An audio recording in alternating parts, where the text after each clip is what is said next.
Hi, I'm Varian Brandon, and this is, oh, I don't even know what the number is of this, and it's complicated, 13, 14, something like that, of the stranded color work discussion, where we talk about, or I talk about, you can talk too, but I'm talking, you know what I mean. Anyway, we talk about different aspects of stranded color work. And as you know, stranded color work is the sort of overarching title, if you will,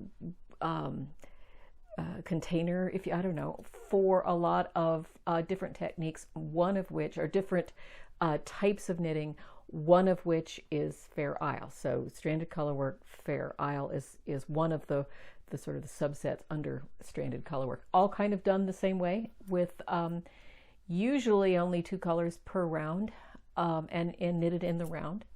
What we're going to talk about today is markers. That sounds like that's not right. Yeah, markers is the title. It sounds like it should be our markers, but anyway, our markers and how to use them. We'll spend most of the time, or I'll spend most of the time over at the other camera. So, but before we get over there, I'm trying to think if there's anything I need to tell you before that. Nah, we'll just see. If you've got, I know, if you've got any questions after all of this, if something is not clear, if you look at it and go, yeah, that's all good for you, Varian, but I don't get what you're talking about, and you need some clarification, please leave a comment down below. I'll try my best to clarify anything. This is a matter, especially the first part where where I'll be talking about the symmetrical aspects of Fair Isle motifs and all the stranded color work, different types of stranded color work are broken down primarily by motifs. They're broken down geographically, but by motifs. So you have Fair Isle motifs, you have Scandinavian motifs, you have some of the Inuit, Estonian, some of those motifs, so that, but we're talking about primarily stranded color work motifs pretty much. And if that doesn't make any sense, just let me know. I'll figure it out. I'll figure out a different way to say it, and we'll just have another session. Anyway, so thanks so much, and take a look. I'll come back up when we get done and wrap things up. So let's go to the other camera. All right, because I do everything in the round, what we're going to look at is, for my examples and things are all done as if they're knitted in the round, okay? But a lot of these principles can apply to things that are knitted flat and pieced as well. So, but one of the first things we're going to talk about is an all over, and because this is a discussion on stranded color work, an all over stranded color work design, in this case, a very traditional Fair Isle design. So think of this circle here with these lines as anything you're going to knit in the round: a hat, a sweater body, a hat, a cardigan, could be a sleeve. We're going to talk about sleeves later, but that's what this is. It's in the round. So this is the left hand side. This is the right hand side. This is your start of round is here. You're going to work this way. This is the front and this is the back. Okay, so you're going to start this way. You go knitting all along across the front. You come here to this to the side marker, which you're going to have to indicate. We'll talk about that in just a second. And then you work across the back like that. Okay, so to the left hand side. Why the left hand side traditionally? My theory is that most people are right-handed. So if you're going to raise your hand in any way, whether it's to shake hands, whether it's to I don't know, reach for something, you're going to expose your right hand side. And because this particular type for a sweater, this particular type of garment is knitted not in the round, like rings, but in the spiral. So you always have that jog where they cross over, right? They come in and you knit one round, it comes back around, and you knit on the other side. So you have this spiral. And there are all sorts of things about how to get rid of that jog when you put it together. I was in a class once, and somebody asked, I think it actually was Alice Starmore, asked Alice whether the Shetland knitters worried about the jog, and she looked at him like they were crazy and said, "No, we don't worry about that. What are you talking about?" So I always have to laugh when I think about that. But this way, at least if you start and you find that jog not offensive, but if you find it not very nice looking, it'll be underneath your left arm, which if everybody's right-handed, you'll be lifting from your right hand, and therefore you will have it covered up a little bit, if that makes any sense whatsoever. But to start this out, we're going to start with a start of round marker, which is there, and eventually you're going to end up with a right side seam marker. Okay, now let's just change real quickly over to what happens if you've got an all over Fair Isle sweater, much like, I'm going to show you just an example of one right here. Here's one of mine. Let me put the thing down. This is pretty traditional. You have motif upon motif upon motif. This one started, this is the start of the round underneath the left arm. This is the front here. See, there's the front. So this is the left hand. This is the spiral. I can't even see it half the time. Where is it? It's probably right in there. So if you look real hard, you can see it, but there is an awful lot of going on there to worry about that jog, but that's a whole other subject. Anyway, you work across here, and you have one motif after another. This motif is very traditional. We'll talk about this when we look at charts too, is what's called an OXO pattern. And you can do this is just an aside, this is a bonus for this video. You can do this so that the O is can be a diamond shape like this. I'll show you an example of one that's a flower shape, one that's, you can have it sort of a cross shaped, but then there's the X, and the X can have a long bar in the middle, or it can be very wide, more traditional X here. And what you'd like to do is put a marker in between each one of these repeats, so that all you're worrying about with your chart is in between your markers, which are right there. So let's look at this. And put that over here. Let's look at, here's an example, as I'm showing you. Here's an example of having the O now looks kind of like a flower, and the X has a little cross in the middle of it. So this is an OXO as well. And then this one is actually another. This X is more of a real big traditional X, and this is more of a cross-shaped O, if you will. But they sometimes call a lozenge as well. So the repeat on these things usually starts, if we look at this, you have, these patterns are done so that they can be easily memorized, or at least by looking at your knitting you can see where you are. And what they are is symmetric both horizontally, meaning that the stitches on this side, this is this stitch right here, which is stitch number 8, round number 8, which is right there, is what I call the pivot point. That's the horizontal pivot point right there. So that's round number 8, which is that one that runs right through the middle there. That the stitches on the both sides of that pivot round are mirror images, so that if that's round number 8, this is round number 7, that's round number 9, so that if you look at them, they are pretty much the same. If you isolate them out, they're pretty much the same round. It makes it symmetrical this way. The other way that you be symmetrical is if you're symmetrical on the vertically off of the pivot point of the X. Here's the pivot point of the X, which is right in the middle there. There's that pivot point, pivot stitch, and then there's the pivot stitch for the O, which is right there. Now, when a lot of times when you write out these things, you either write them out so that, and it changes sometimes for different reasons, for shaping, you want it differently, but normally what I try to do is make the pivot point for the X stitch number 1. So this is stitch number 1 right there, and they go down. As you can see, now that I've found my ruler over here, I saw it over there. There's your pivot point. There's your pivot round, and then this is your pivot round here. Okay, so this is a 20 stitch repeat.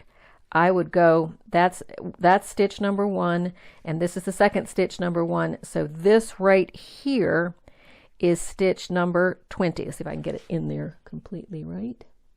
Yeah, draw it right. All right, right there. That's stitch, this is 20 stitches. So stitch number 1, stitch number 20 is right here. You will notice that stitch number 20 and stitch number 2, because if this is your pivot stitch, stitch number 20 and stitch number 2 are pretty much the same stitch. The same thing with stitch number 3 and stitch number 19 and so forth. So let's take a look at, let's look at this, and just for the sake of not having to write a bunch of numbers, and also because not all charts are 20 stitches, sometimes they can be 12, sometimes they can be 24, it just depends. But let's call stitch number 1 the beginning of your repeat A, and the end of your repeat is B. So that is from A to B is the repeat. Okay, now understanding that because all this is symmetrical, that if the B stitch, if you look at it as a stitch, if the B stitch is next to the A, then this stitch number 2 is also in a way a B stitch, this one right there. So you can run it either way. It's A to B and then A to B over here, or you could run this A to this B. So it's all sort of, just goes all different ways, and that'll make sense in just a minute. Okay, so we're going to put that up here. We'll put this one back over here. This is our layout, again, of a sweater, a cowl, a hat. I'm going to constantly be referring it to a sweater because that's just the way I think about these things. This is your start of round over here. Start of round, you want to put a marker there. This is your side seam over here, which will definitely have a marker over here at the end of, see that, then what we're going to do is mark this as this is A, this is B, so that's the 20 stitches here. This is A, this is B, and that's another 20 stitches just for this chart. Now, other charts will have different numbers. This is stitch number A, this is stitch number B, another 20 stitches. This is stitch number A, this is stitch number B, and that's another 20 stitches, and so forth. A, B, 20 stitches, A, B, A, B. You guys have got it, 20 stitches. I don't have to write that every single time. B. Okay, so you want to put markers in between all of these, so that then when you're going from your start of round marker to here, you only have that 20 stitches to worry about. And so that every time you hit that stitch, you'll know that as you hit this marker, you will be at the same place. So you'll know if you're not at the same place on your chart, if you're working, then you're off somewhere. And your chart can either be done like this, where you have several repeats, usually 2, and the repeat marked. And they do that just so that you can see the full X or whatever, you can see the full. But the other time you'll see it, you might see it where you'll have the repeats are just like that. And you have to just kind of figure out that that's your big X. Sometimes I'll do it like this so that you can see 2 repeats, and so that you can actually kind of see what that X looks like. Sometimes for space, I may just do 1 repeat like that, but that's those 20 stitches. So when you hit that B stitch every single time, that marker and that B stitch is not the right where you if you're not working on a foreground or background, if you're in the right spot, if that was what I'm trying to say. Okay. So now another thing I might do to use markers is put markers here and markers. That doesn't look like M's much, but you get the picture. The other thing I have to do is sometimes you have to mark your center front stitch. Okay, and so I will mark that center front stitch, which is in between, if this is 160, right? 80 on the front, 80 on the back. All right, I'll go ahead and do it. 80 on the front, 80 on the back. You have 160 stitches for the full circumference, right? Let's go this way, the way you're knitting, all the way around like that. So half of that for your center front point, which you hope is a stitch. I like to have an odd number of stitches so you have a center point is a stitch in itself. So from A to B and A to B, that's 40 stitches. And then that makes this point right here, right there, your center front. Well, it kind of, center front has a B on one side and A on the other. But if you remember, the second stitch here is also a B. So it kind of makes sense that that could be your center front stitch, right? And so I will do what I call corralling that A, which means I put a marker here and a marker there. So I corral the A. And if you go over here and corral this A, so you have a marker there, you have another marker there, and you can put those as different type of markers. You can hang, I was going to show you this later, but we can do it this way. You can hang, use a different color. You can hang one of these light bulb things off of it to make it a little special. It just depends on how you do it. This is just how I think about it when I put it on a circle like this. And then there's an A over here where that's the start of round. I might put another marker there, so that means that now instead of your central line for your half point line, instead of being here, it actually now is shifted just a little bit. So here is now your there is that this half is half the stitches, and on the other side of that A is the other half of the stitches. So that if you take this A out of here and corral it, then what's left is actually not 80 stitches but 79 stitches, and this counts as one. I'm going way over and above, and if I confuse you, please send me a note and we'll talk about it more. This is how I think about it. And then if you do this, if you take this A out of the back, instead of having 80 stitches across the back, you have 79. They both start with, on the other side of that line, there's a B stitch, because that's the 2 stitch, that's the B. That's the 20 stitch, that's the B. There's B's on either side of that A. There's a B here, and the second stitch over here is also a B stitch. So you have B's on either side of that A. That just keeps everything nice and symmetrical. If you wanted to, you could corral that A. I don't usually do that. But so you have 79 and 79, and 2 ends up being 160. Hopefully that makes sense. But I put markers all of those places. Okay. One of the other ways I use markers is to denote the beginning. Let's make it so this is a little clearer. Is to, as you're finishing up, going around and around the circle, is to mark the end of round. So I will especially hang one of these like this, 6 to 8 stitches before the end of the round, before the end of the round, or the start of the round, which is right there. And that's the start of that A if you've bracketed it up. And what that does, it gets me to go back and look at my chart and say, all right, I'm getting ready to start a new round. Do I need to add any new colors? Because I like to weave in my new colors back within these, probably the last 4 stitches. And so half the time I'll get to that end of round marker, and then I'll go, oh, did I need to add stitches? I add a different color, and then I have to back it up, and it's just a pain. So I have a marker there just to give me a reminder to say, check your chart to see whether you need to add any more, to change colors, add another color. And then what I'll do is weave it in here. I've got a tutorial on that, but weave it in here, and then the new color here, and then the color that you're dropping, I'll weave it out, as I call it, at the beginning of the round. Okay. So that's pullover. That's what I do for pullovers. Let's look at a cardigan. This is a cardigan layout with the different repeats going around. Start of round for a cardigan is here. If you are working this flat, where you knit this way, you're going to knit this way.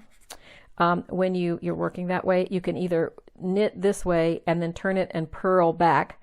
Or if you put steek stitches in here, you can then just keep going around and around in a circle and don't have to purl. There's no purling, you keep going around and around.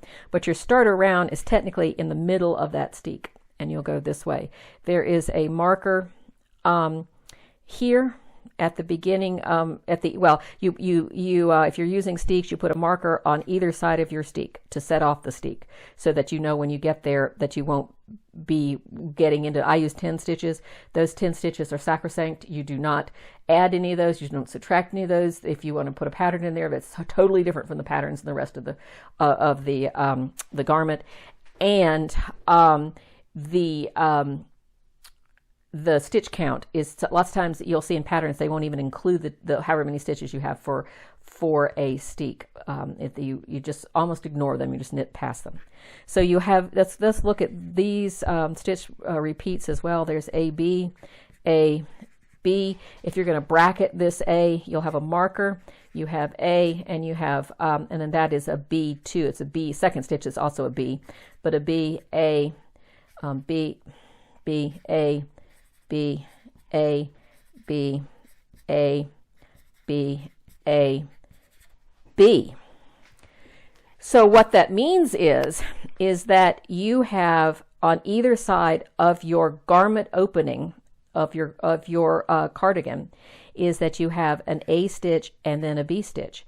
And a lot of times those, what you want is a mirror image on either side of that opening. And if you have a B stitch there, then it's not going to look right. And I'll show you that in just a second. But what happens a lot of times is that they will add an extra A stitch here before the steek. And you can put another marker there if you want to. Doesn't matter. I mean, the marker at the end of the repeat is there. Then you have the marker for the beginning of the steek. So you have, and you can, if you want to set that one off too, you can.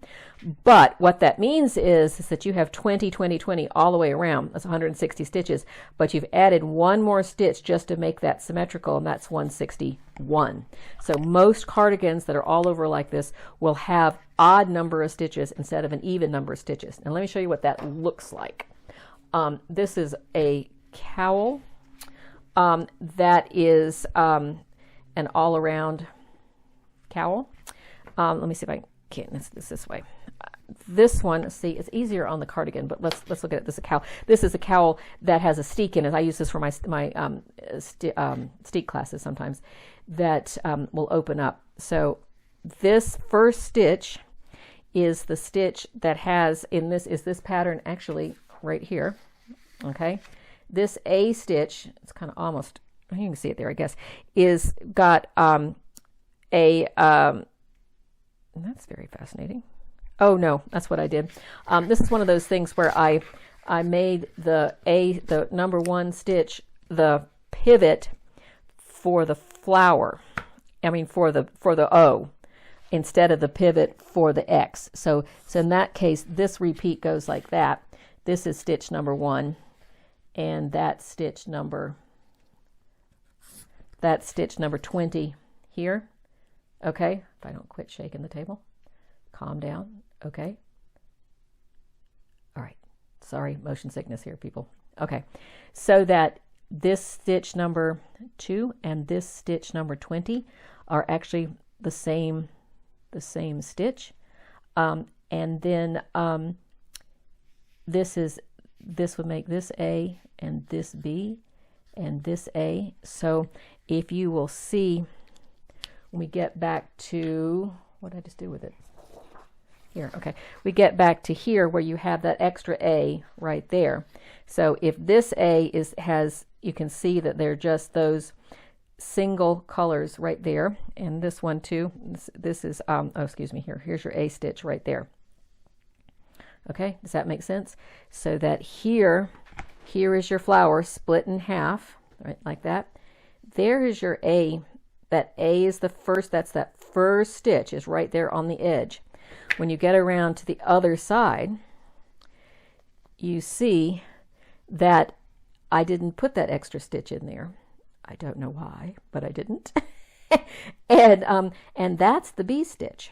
So if these are side by side, you know, they are not mirror images, because this starts on that very different center pivot stitch of the O of the flower thing, and that only has those 4 stitches. This has a much more solid thing there. Now to show you the right way to do it, I was the wrong way to do it, but this is the right way to do it here, is that this is a cardigan with a crew neck, right, with stranded color work up here. Let's see which is I guess this is this the easiest one? Yeah. You will notice that this is not an OXO pattern, but this is your repeat here, from there to there and from there to here. Okay, so this first stitch right there is on the edge, and on the other side I added the extra A right there. Otherwise that would have been on the other side of the ribbing, and it would really, unless if I get it to look right, it would really stand out. But now you have that mirror image. Same thing here, same thing all the way up. If I hadn't put in that extra A stitch there, then that would be the B stitch, and it wouldn't be a mirror image. So that's why it just looks better. That's why you add that extra stitch in there. Okay. All right, let's go back to this Scrabble chicken scratch all over here. But you've got all these markers. You've got a marker for the beginning of the round. You're bracketing your A's on either side. You're bracketing your A here. You've got all these markers. And sometimes, kind of maybe just to amuse myself, sometimes it helps with feeling like you're having a sense of accomplishment. I will put the same color across the front, say blue across the front, and then we'll do a different color across the back. And then see, this bracket will be, the bracketing here will be blue on one side and red on the other, and vice versa over here, so that you kind of get, if you're working the blue with the blue, see, and these are, you can see these are those light bulb things. If you're working with the blue or whatever color you're doing, sometimes I'll use, if I can find I can't always find them all of my little rubberized rubber ones. I'll put red across the front and black across the back, or vice versa, and use a one of these silver ones for the beginning of round marker. Sometimes I'll use one of Anne's markers that we saw earlier. Sometimes I'll use one of Anne's markers as my beginning of round, just something a little different, beginning of round, and then have a different color for the front or the back. Now, of course, what that means is that you have to make sure that you put all of your colors back in the same pouch, or you're going to be digging through them all. But I guess that doesn't bother me much, because I will sometimes will put they've got something I'm working on right now where all of the things on the front are all warm colors, and all of the markers on the back are all cool colors. I guess that green's not really that cool, but it's pretty cool.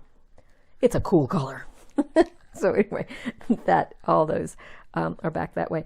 I think probably just to amuse myself, but it's a good way to show progress, that if you're working on warm colors, you're on the front of the garment. If you're working on cool colors, you're on the back of the garment, or vice versa, whichever way you want to do it.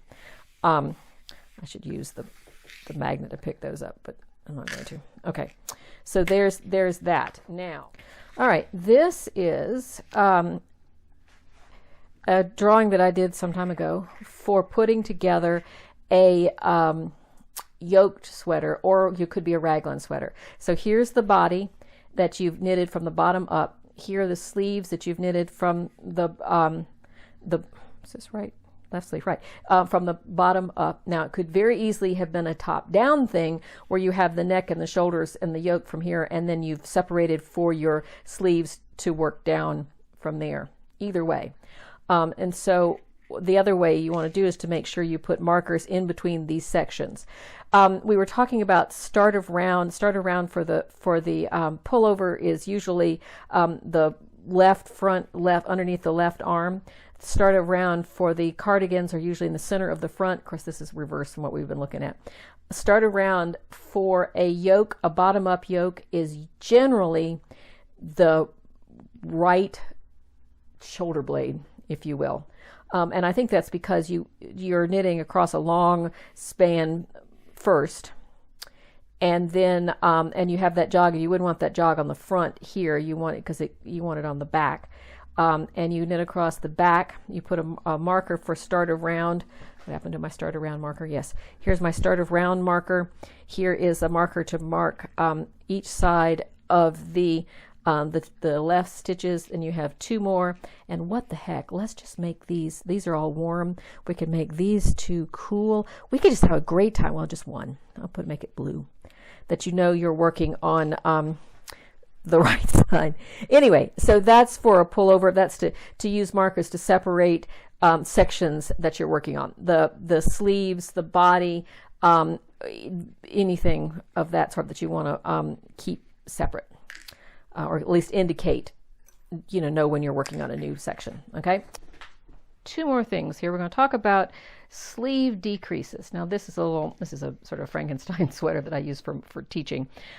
This is a sleeve that started from the top and going to the wrist. So you're starting at the shoulder and going towards the wrist. You start with a certain number of stitches here, and you are decreasing all the way down to the wrist. Okay. Your instructions will say something like decrease every 4th round, every 6th round, every 3rd round, whatever it is, on either side of a central stitch or a central point. I like it to be a central stitch, which I think I did there. I probably didn't. Just because I said that, it probably didn't, but I like to have a central stitch there. It's another reason for bracketing that A, if you're doing one that's all over, is that A bracketed, when you put the sleeves together, that's central the odd number of those stitches. Does that make any sense? Trust me, an odd number is easier because you end up with a central stitch to do your decreases, your SSK and your K2 tog on either side of, instead of butted up together. You have a stitch in the middle. Okay, so let's look at that stitch. That sleeve. Starting, this is as if you slice that sleeve in half and are looking down at it. This is those stitches that you had on the underarm on there. Here is your central, if you're lucky, and this is why I want to say it, you have a central stitch, central underarm stitch here. This is also your start of round there, and you're working this way. You have a top of shoulder, top of shoulder stitch here, and I will also bracket that one. And that, if it's an all over pattern, that is either the X pivot stitch or the O pivot stitch, depending on how you've set up your pattern and whether you want the O to be at the top of your shoulder or the X to be at the top of your shoulder. So that's that way, and you're moving on along till you get back down to here. You're going to decrease, as I said, a certain number of stitches on either side. This is the SSK on this side, and this is the K2 tog on that side, or vice versa. This is the way I like to do it, on this way. So if you are given that number of stitches, say that you start off with 140 stitches at the shoulder, which would be, this is too small for that, but say that this is just make believe this is 140 stitches, but that's the big number here. And you want to go down to 40 stitches there. So you want to, is going to, 40 stitches, okay? So that is a decrease of 100 stitches. And since you are decreasing 100 stitches, you are actually having to do your decrease round 50 times, because you are decreasing 2 here, 1 on either side of that central point or stitch. So therefore, if you count back from this stitch, if you count back 50 stitches to here and put a marker there, you don't have to do it, you can do it on both sides, but one side will do because it's the same on both sides, that as you decrease and decrease and decrease, once you hit that marker, you have done that 50 times, because that's 50 stitches, and then there are 50 stitches on this side. You have decreased that 100, and therefore you should have your 40 left over without having to say, because the pattern will say decrease, do the decrease round, do this decrease every 4th round for X number of times, say 20 times, or in this case, say 25 times just for shucks. And then you would, every 6th round, for 25 times, therefore you will have decreased 50 times 2, which is 100. You get the point. So that's a real easy way without having to count how many times. You just keep doing that decrease every 4th or 6th round until you hit that marker, and then you've got that many stitches left over. Does that make sense? I hope that makes sense. The next one is something very, very similar. It's neck decreases. This happens to be a V-neck. I'll show you what that looks like this way. This one is a little demonstration thing I use where I have lots of strings on it, apparently. This is a V-neck that it has a steek in it. So this is the V-neck here. But forget the V-neck part of it. You have a central stitch that's on a holder, which is right here. And when you start the decreases around, that's the armhole steek too, you have, say you have 80 there, or whatever that, now let's say there are 50 stitches across here. I don't have no idea. 50 stitches across here. And it says decrease on either side of the neck, or on this side of the neck, so many times, like every other round, until you get so many times until you have 10 stitches for your shoulder seam. Well, same thing. You can, so you have, well, let's don't say 50 because that's an awful lot of decreases. Let's say 30 stitches there, and you want to end up with 10 stitches up here for your shoulder seam, right? And so if you put a marker on your round, for the neck, if you put a marker at kind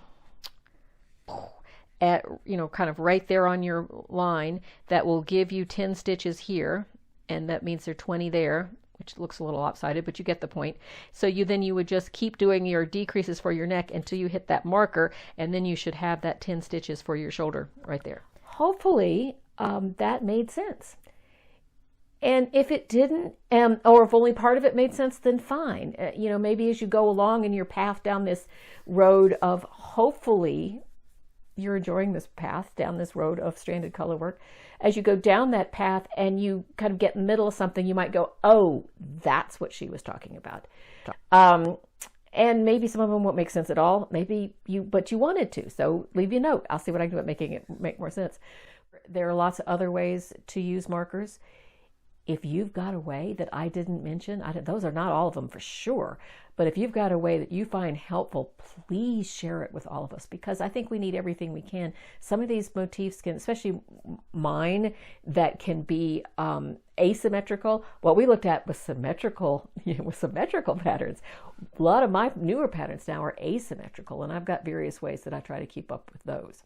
So, I think that's it. If you know of any ways, as I said, if you know of any ways, the way you use markers that I didn't mention, please leave it down below for all of us so we can all learn. So thank you so much for joining me. Thank you for being on this path of stranded color work, which I adore. I absolutely adore. And it's very addictive. And so that's a good thing. As far as it goes. So thanks, guys. You can find me about anywhere, Instagram, your YouTube, you can figure out how to find me and all these things from my website at brandedknittingdesigns.com. So thanks, guys. I will see you soon. The next one up, I think, is color dominance. So we'll talk about color dominance, I think that's right, next time. All right, bye-bye.